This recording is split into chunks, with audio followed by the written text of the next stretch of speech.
नाज़रीन गिरामी अस्सलामु अलैकुम वरहमतुल्लाहि वबरकातुहू।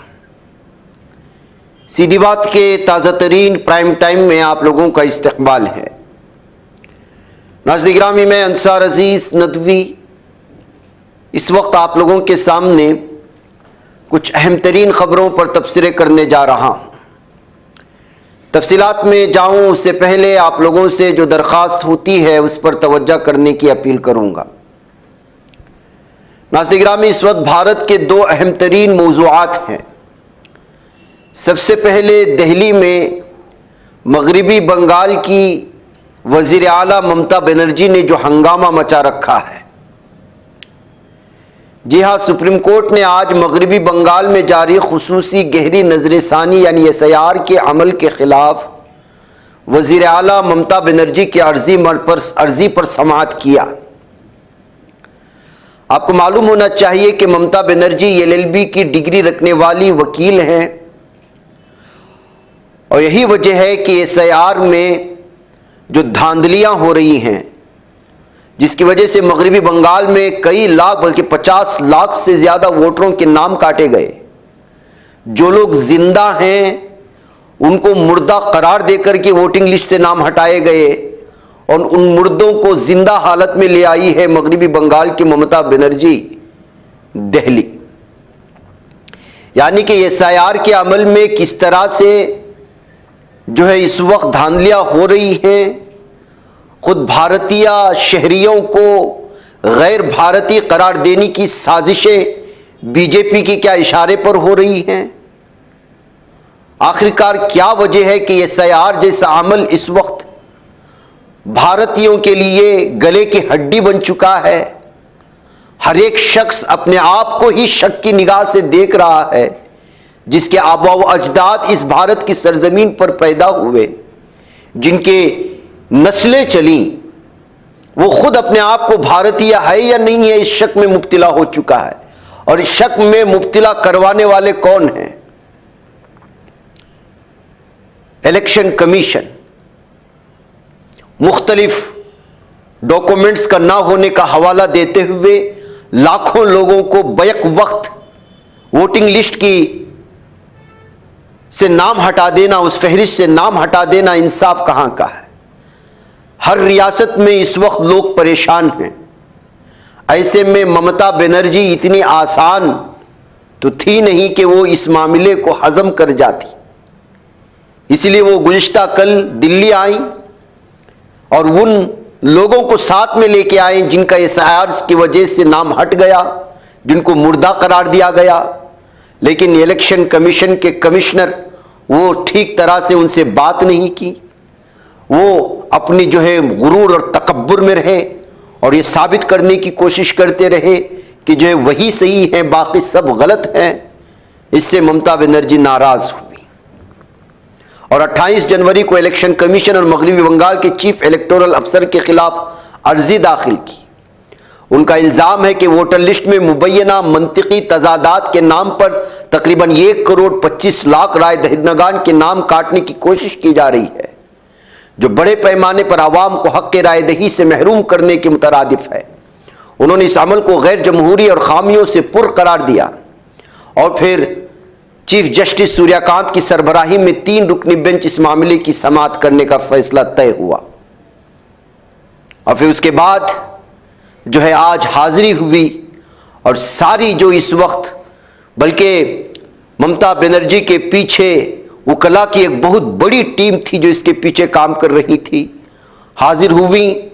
उन्होंने जो है तमाम जस्टिस के सामने SIR के नाम पर होने वाली धांधलियां और किस तरह से जो है इस वक्त अलग अलग एतबार से उनको जो है वोटिंग लिस्ट से हटाने की कोशिशें हो रही हैं और इस सिलसिले में किस तरह से इलेक्शन कमीशन काम कर रहा है और खुद गर्जी पर उतर आया है, अपनी मनमानी कर रहा है, किसी खास जो है पार्टी के इशारे पर काम कर रहा है, या फिर यूं कहा जा सकता है कि इशारे पर काम करने पर मजबूर करवाया जा रहा है।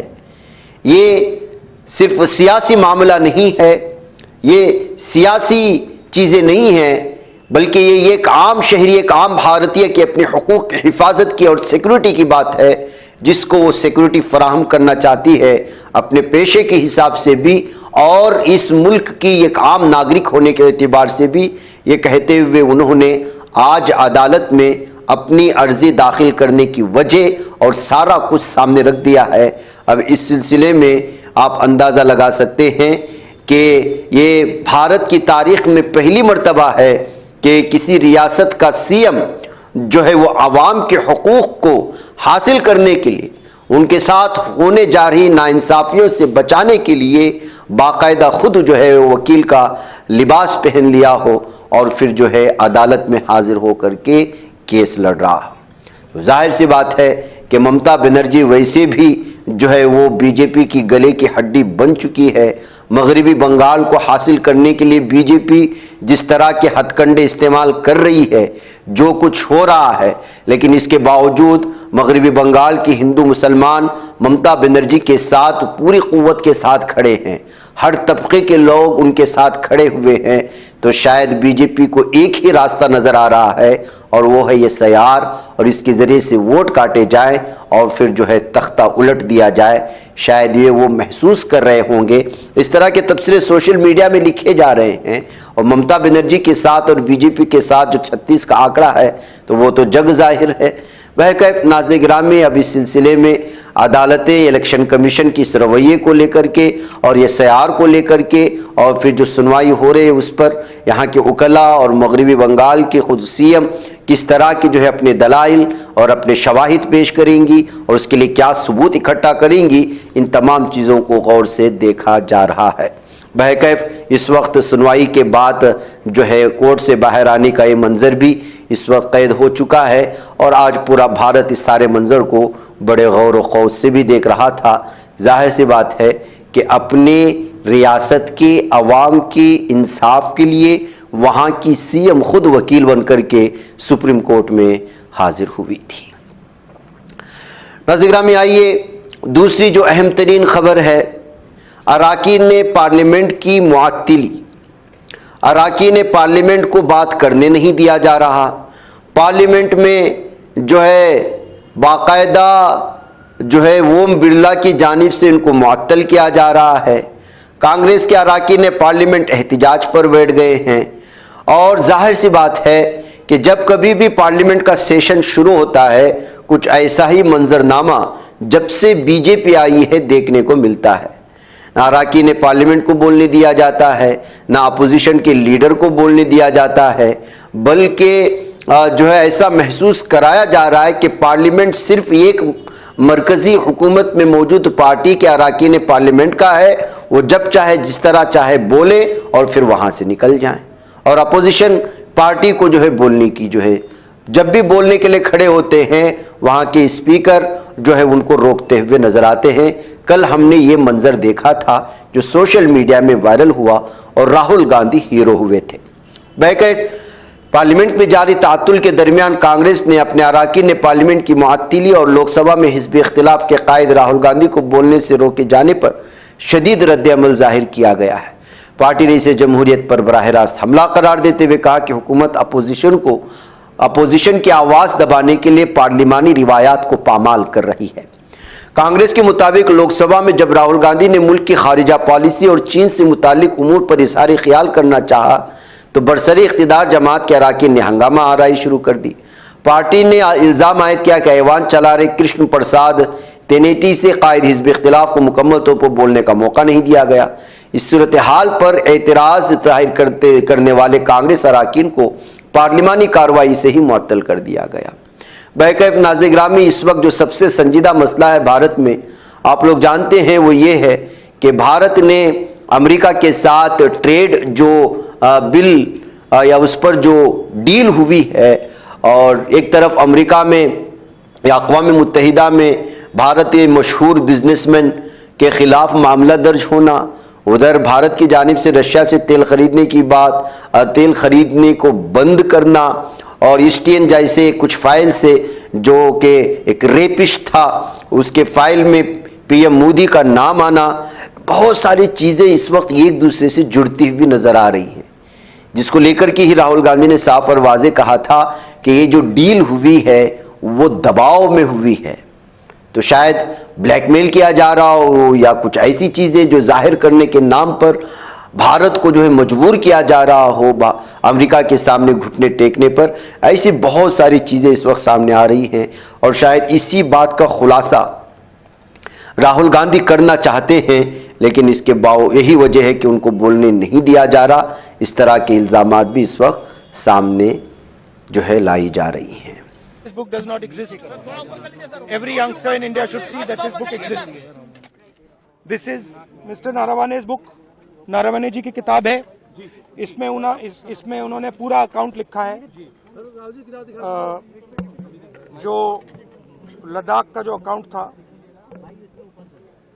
और मुझे कहा गया है और मुझे कहा गया है कि मैं इस बुक को कोट नहीं कर सकता हूं, बट यहाँ पे पूरा लिखा है। यहाँ पे मेन लाइन है जो प्रधानमंत्री ने कही, जो उचित समझो वो करो। राइट? जब chief of army staff general Naravane ने राजनाथ सिंह जी को फोन किया और कहा कि देखिए कैलाश रिज पर चाइनीज टैंक्स आ गए हैं, हमारी टेरिटरी है, कैलाश रिज पर चाइनीज टैंक्स आ गए हैं, हमें क्या करना है। पहले राजनाथ सिंह जी ने उनको रिप्लाई नहीं दिया। उन्होंने जयशंकर जी से पूछा, एनएसए से पूछा, राजनाथ सिंह जी से पूछा, कोई रिप्लाई नहीं आया। फिर उन्होंने राजनाथ सिंह जी को फोन किया। राजनाथ सिंह जी ने कहा कि मैं टॉप से पूछता हूं। राइट? ऑर्डर था, स्टैंडिंग ऑर्डर था टॉप का कि अगर चाइनीज फोर्सेस अंदर आएंगी तो उनपे बिना हमारे पूछे फायर नहीं करना है। नरवणे जी और हमारी जो आर्मी थी, जो सेना थी, वो उन टैंक्स पर फायर करना चाहती थी क्योंकि वो टैंक्स हमारी टेरिटरी में आ गई थी। नरेंद्र मोदी जी ने मैसेज दिया कि देखिए जो उचित समझो वो करो। मतलब नरेंद्र मोदी जी ने अपनी जिम्मेदारी पूरी नहीं की। उन्होंने आर्मी चीफ से कहा कि देखो भैया आपको जो करना है करो, मेरी बस की नहीं है। और आर्मी चीफ ने साफ, नरवाने जी ने साफ लिखा है इसमें, आई फेल्ट रियली अलोन, मैं बिल्कुल अकेला था, I was abandoned by the entire establishment. This is what they are scared of me saying PM को क्या करना चाहिए था? I don't think PM will have the guts to come to the Lok Sabha today, because if he comes, I'm going to give him this book. So if PM comes, I will go physically and hand him this book, so he can read it, and उनको पता लग जाए कि उनकी सच्चाई क्या है, देश को पता लग जाए। Thank you. यही वजह है कि लोकसभा में कायदे हिज़्ब इख्तिलाफ राहुल गांधी ने वजीर आजम नरेंद्र मोदी पर सख्त हमला करते हुए कहा कि उन्हें नहीं लगता कि वज़ीर आज़म में आज ऐवान में आने की हिम्मत होगी, क्योंकि अगर वो आते हैं तो वो खुद उनके पास जाकर जनरल मनोज नरवणे की किताब पेश करेंगे ताकि मुल्क के सामने सच्चाई आ सके।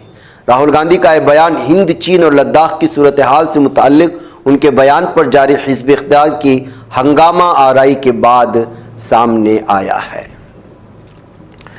बहरकैफ नाज़रीन गिरामी, किस तरह से दलितों पर जुल्म व सितम की इंतहा हो रही है। हर दिन इस तरह की खबरें, वीडियोस आती हैं और प्राइम टाइम में मैं आप लोगों के सामने रखता हूं। अब लगातार इसकी सिलसिला शुरू हो चुका है, बल्कि हर दिन जारी रहता है और कोई इसको जो है संजीदगी से लेता नहीं है। चलो गरीबों के साथ जुल्म हो रहा है, ठेले वालों के साथ, ठेले वाले मुसलमानों के साथ, लेकिन हकीकत ये है कि ये आग धीरे धीरे चिंगारी से अब जो है पूरी तरह से भड़क उठी। मैं कुछ वीडियोस आपको दिखाऊंगा। सबसे पहले मुसलमानों के खिलाफ साजिश कैसी होती है। आगरा में एक महल्ला है, उस महल्ले को अग्रवाल महल्ला कहा जाता है। वहाँ सिर्फ एक घर मुसलमान का है। उस एक मुसलमान से इन लोगों को किस तरह की तकलीफ हो रही है और उसको वहाँ से हटाने के लिए किस तरह की साजिशें हो रही हैं, आप इस सुनकर के हैरान रह जाएंगे। क्या भला बताइए, एक सिंगल मुसलमान का घर 29 से 30 जो दीगर मज़ाहिब अग्रवाल की फैमिली से उनको डरा सकता है क्या? उनके घरों पर वो, और ऐसे माहौल में जिस माहौल में यूपी में बीजेपी की हुकूमत है, योगी की हुकूमत है, मुसलमान के कुछ भी ना करने की वजह से सजाएं मिल रही हैं, उनके घरों को बुलडोज किया जा रहा है, ऐसे में जबरन कुछ भी एक मुसलमान को उस महल्ले से हटाने के लिए मीडिया में आकर की कैसी साजिशें होती हैं, फिर उसको जो है किस तरह से वायरल किया जाता है और उसके बाद इंतजामिया पर किस तरह दबाव बनाया जाता है, ये सारी चीज़ें आप यहाँ पर महसूस करें। वीडियो को देखने के बाद अंदाज़ा होगा कि ये जो आग भड़क रही है ये धीरे धीरे किस तरह से हर इलाके को अपने कब्जे में लेने की कोशिश है। देख लीजिएगा इन लोगों की साजिशों को, फिर आप महसूस कीजिएगा कि क्या कुछ इस वक्त जो है ज़मीनी सतह पर नफरत का माहौल बनाया जा रहा है और बनता जा रहा है। मोहल्ला जो है अग्रवालों का है और उसमें एक मुसलमान है। ये पूरे हर समय न कोई कुछ कह नहीं सकता है, बस हर समय न कुछ कहे तो ईंट पत्थर मारने पर तैयार रहता है, चाहे किसी का कहीं भी लगे, और कई बार लग भी चुकी है पहले भी। बीजेपी सरकार मदद करो, बीजेपी सरकार मदद करो, योगी जी मदद करो, मदद करो। पीछे जोड़ने लगाती है तमाम, हर एक डेढ़ महीने में पुलिस आती है। कौन सा घर आपका? क्या नाम है?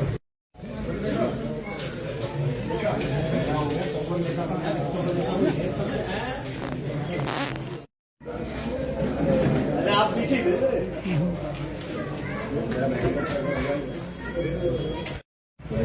जोड़ने लगाती है तमाम, हर एक डेढ़ महीने में पुलिस आती है।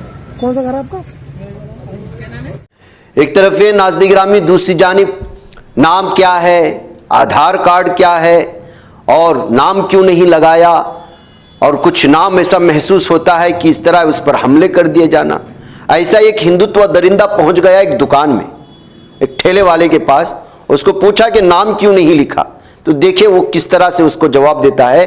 और इन दरिंदों को, इन हिंदुत्व गुंडों को, इन हिंदुत्व शैतानी चेलों को, इन दहशतगर्दों को इसी तरह का जवाब देना चाहिए और कानूनी एतबार से इनको जवाब देना चाहिए। आप इसको सुने। लिखो ना बोर्ड पे नाम, इसलिए आपको नहीं पता कि नाम लिखना पड़ता है। सरकारी आदमी हो क्या? नहीं, सरकारी नहीं हूँ। कोई आप अपनी आईडी दिखाओ, सरकारी आदमी हो। किस बात के लिए नाम भाई नाम लिखना पड़ता है, जब तो पता है कि किसकी दुकान है। किसकी मतलब? किसकी दुकान है? क्या बताएं आपको? किसकी दुकान है? आपकी दुकान है? रिश्तेदारी करनी है? नहीं, आपकी दुकान है क्या? दुकान चाहे किसी की भी हो, रिश्तेदारी आपकी दुकान है क्या? मैं दुकान वाले से नाम, मैं आपसे पूछ रहा हूँ, आपको क्यों मिर्च लग रही भाई? आपकी दुकान है? अरे भाई मुझे बताओ। नाज़रीन गिरामी, कल या परसों हमने प्राइम टाइम में उत्तराखंड की सीतारगंज की एक वीडियो दिखाई थी, जिसमें एक बुजुर्ग आदमी का आधार कार्ड पूछ करके उसको बेइज्जत करने की कोशिशें हो रही थी। ऐसे में भीम आर्मी के नौजवान सामने आ चुके हैं और वो जो है आज़ाद समाज पार्टी के इन लोगों ने एक मेमोरेंडम लेते हुए एसडीएम सीतारगंज पहुंच गए और उनसे कहा कि ये इलाका जो है वो हिंदू मुस्लिम यूनिटी का इलाका है। गुज़िश्ता कई सालों से यहाँ पर आपस में एक के साथ दूसरे भाईचारे के साथ रह रहे हैं, लेकिन कुछ हिंदुत्व, अपने आप को हिंदुत्व तंजीमें कहने वाले गुंडे और उस तंजीम के कारकुनान यहाँ पहुँच कर के माहौल को ख़राब कर रहे हैं। आखिर वो कौन होते हैं? एक आम आदमी से जो है वो आधार कार्ड पूछने वाले।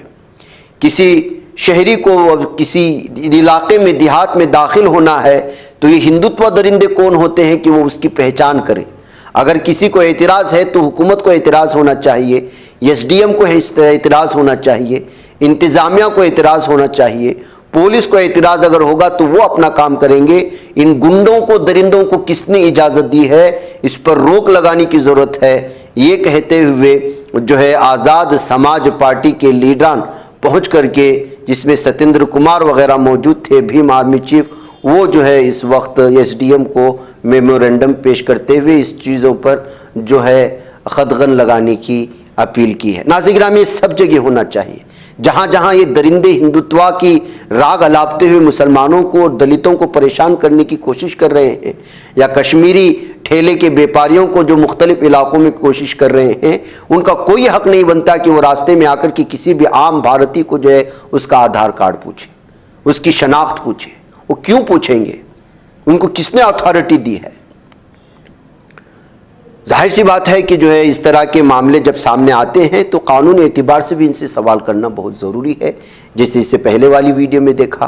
अब इसी का मुतालबा इन्होंने किया। इसकी मैं लंबी वीडियो है, मैं इसको थोड़ा सा आपको सुनाता हूँ, फिर उसके बाद जो है किस तरह से जो है इलाहाबाद यूनिवर्सिटी में ABVP और बजरंग दल के गुंडों ने बैकवर्ड तलबा पर हमला किया है, और उसको एक खातून ने बयान किया, एक स्टूडेंट ने, फीमेल स्टूडेंट ने, मैं वो आपको सुनाऊंगा। नहीं चाहते लेकिन आप भी चीजों पर थोड़ा सा अंकुश लगाने का कार्य करिए, क्योंकि आजादी नहीं रही हम।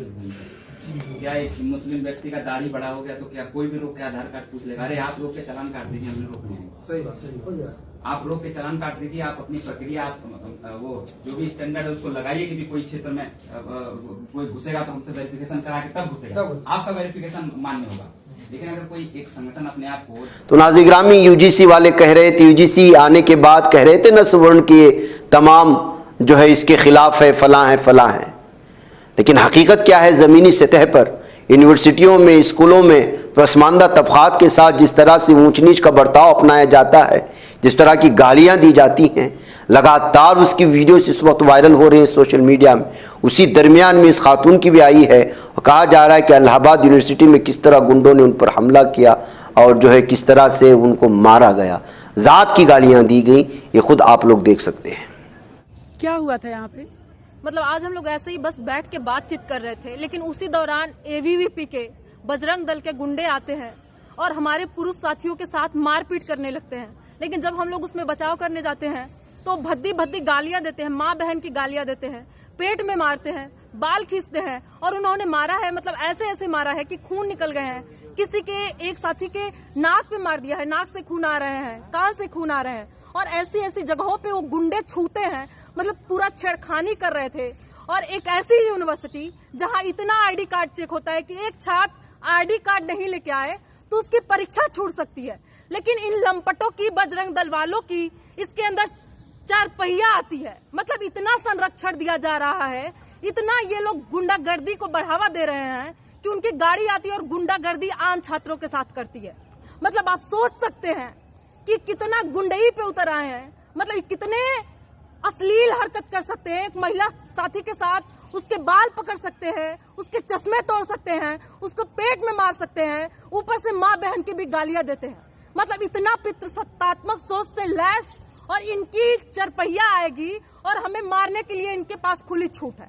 ऊपर से प्रशासन आता है तो हम लोगों को पकड़ा जाता है। सारे गार्ड जिनको मारा गया उनको पकड़ा है, और उन गुंडों को इतनी ज्यादा छूट, इतनी संरक्षण कि डीन ऑफिस में बैठाया गया, उनको एक अलग ही एरिया बांट दिया गया। ऊपर से गाड़ी को छोड़ दी गई, मतलब उसको सीज किया जा सकता था, उसको चेक करवाया जाना चाहिए था कि गाड़ी अंदर आई कैसे। ये पूरी गुंडागर्दी प्रशासन को भी दिखाता है कि प्रशासन की कितनी गुंडागर्दी है। और ऐसे पालतुओं को पाल रखा है जो खुली छूट है कि महिलाएं कैंपस में सुरक्षित नहीं है, न एक जगह बातचीत कर सकती है। दरअसल यही काम है, यही काम करने के लिए इस यूनिवर्सिटी में ABVP को, बजरंग दल वालों को पूरा गुंडागर्दी का छूट दिया जा रहा है। लेकिन मेरी अपील है इस विश्वविद्यालय के प्रशासन से भी कि इन गुंडों को, इन बजरंग दल वालों को, उस 4 पहिए को तत्काल रूप से पता किया जाए और जो कड़ी से कड़ी कार्रवाई हो सकती है उस पर जरूर की जाए। नाज़रीन गिरामी, गाजियाबाद में एक होलनाक सानिहा पेश आया है। 3 नाबालिग बहनों ने बैक वक्त 9वीं मंजिल से छलांग लगाने की कोशिश की और बताया जा रहा है कि शायद ऑनलाइन गेम की वजह से इस तरह की सूरत हाल बनाई जा रही है। गाजियाबाद के थाना टीला मोड़ इलाके में वाक़े भारत सिटी में एक अफसोसनाक वाक़या पेश आया। नाबालिग सगी बहनें तीनों 9वीं मंजिल से छलांग लगा दी, जिनकी जानें चली गई। इस सानिया के बाद पूरे इलाके में गम और सन्नाटा छा गया है कि आखिरकार बैक वक्त 3 बहनें, जिनके नाम निशिका, प्राची और पाखी बताया गया है, 16, 14 और 12 साल की तीनों बहनें थीं। एक ही फ्लैट में अपने वालिदैन के साथ रहती थी। इंतहाई कदम उठाने की वजह अभी तक वाज़े नहीं हो सकी है। तो नाज़रीन गिरामी, ये 2:15 बजे देर रात तकरीबन पेश आया है। तेज आवाज सुनी, वो बाहर निकल कर आए। तीनों बच्चियां इमारत के नीचे जमीन पर पड़ी थी। पुलिस और अहले खाना को इत्तला दी गई। बच्चों को एम्बुलेंस के जरिए नजदीकी अस्पताल ले जाया गया, जहां डॉक्टरों ने उन्हें मुर्दा करार दे दिया है। कोरियाई लवर गेम से मुंसलिक थी बताया जा रहा है तीनों बहनें। एक ऑनलाइन गेम है और बल्कि एक ऑनलाइन टास्क है, इसलिए कहा जाता है कि अपने बच्चों को ये ऑनलाइन गेम के नशे से दूर कीजिए, उनके हाथों में मत दें। ये जो कोरियाई लवर गेम से मुंसलिक थी बताया जा रहा है कि उसी तरह का गेम है जो इससे पहले भी कुछ चैलेंज और टास्क दिए जाते थे। आप ये करेंगे तो आगे बढ़ेंगे, उसको बनाकर कि वीडियो अपलोड करें, फला फला फला। पुलिस इस पहलू को भी संजीदगी से देख रही है, आया इस गेम या किसी ऑनलाइन दबाव का इस वाक़े से कोई ताल्लुक है या नहीं है। ताहम हुक्काम ने वाज़ेह किया कि हत्मी नतीजे पर पहुंचने से पहले तमाम शवाहिद का बारीक बीनी से जायजा लिया जाएगा। तो नाज़रीन गिरामी, ये सूरत हाल है। अब जाहिर सी बात है कि तीन बहनें बैक वक्त अगर इस तरह का इंतहाई इक़दाम उठा रही हैं तो वालिदैन से भी पूछताछ होगी। और फिर जो है इस वक्त डिजिटल डेटा की तफसील अगर हासिल हो गई है मोबाइल फ़ोन की और ऑनलाइन सरगर्मियों की, तो उससे मिलने वाली तफसीलात को सामने रख कर के भी सोचा जाएगा कि अगर इस तरह का कोरियाई गेम जो टास्क देता है अपने अगली मंजिल को मुकम्मल करने के लिए और डेस्टिनेशन तक पहुंचने से पहले पहले ऐसे बहुत भयानक चीज़ें पेश की जाती हैं, एक किस्म की जो है इस वक्त नफ्सियाती बीमार कराया जा रहा है। हम ये समझते हैं कि छोटे बच्चे हैं, गेम खेल लेंगे, ऐसा नहीं है। वो जिस तरह से जो है उम्र उसकी बड़ी होती जाएगी, शुरू में छोटे गेम खेलेंगे, फिर उसके बाद उनको और गेम का वहीं से उसको एड्रेस मिल जाएगा, वहीं से अपलोड करेगा माँ बाप को बिना बताए, फिर उसमें खेलने लगेगा, वहीं तीसरे गेम का उसको एड्रेस मिल जाएगा, फिर वो उसको जो है डाउनलोड कर लेगा। इस तरह आगे बढ़ते बढ़ते ऐसे नशाआवर जो आपको नफ्सियाती तौर पर बीमार और आपको ऐसे अटैच कर देते हैं कि बच्चों को ना खाने का ख्याल रहता है, ना पढ़ने का ख्याल रहता है, ना जिंदगी के किसी दूसरे किसी पहलुओं पर गौर करने का उसको वक्त होता है। वो सिर्फ और सिर्फ उस गेमिंग के पीछे पड़ता है, यहां तक कि वो जानलेवा साबित हो जाता है।